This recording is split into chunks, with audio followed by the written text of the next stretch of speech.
zekat, nakdi. Evet tamam.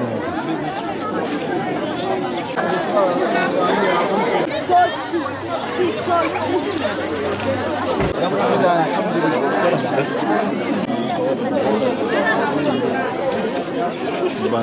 Ramazan ayındayız.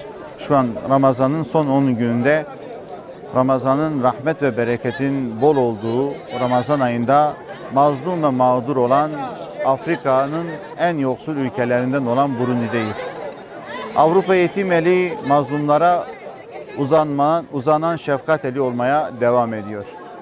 Avrupa Yetim Eli bugün de nasip olursa gönderilen zekat, nakdi ve fitreleri ihtiyaç sahibi olan yetim, mazlum, miskin ve kimsesiz olan ailelere dağıtacak.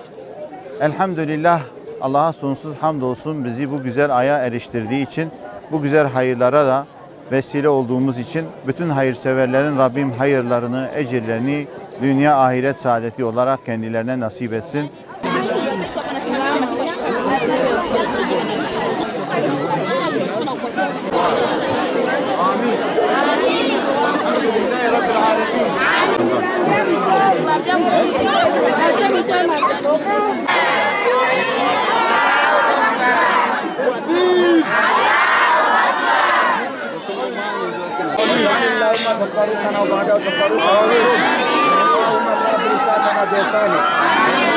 في ديننا ولا تجعل الدنيا أكبر همنا ولا اللهم انصر المسلمين والمسلمات في كونغو اللهم انصر المسلمين والمسلمات في بوروندي اللهم انصر المسلمين والمسلمات في غزة اللهم انصر المسلمين في غزة اللهم انصر المسلمين والمسلمات في كل مكان.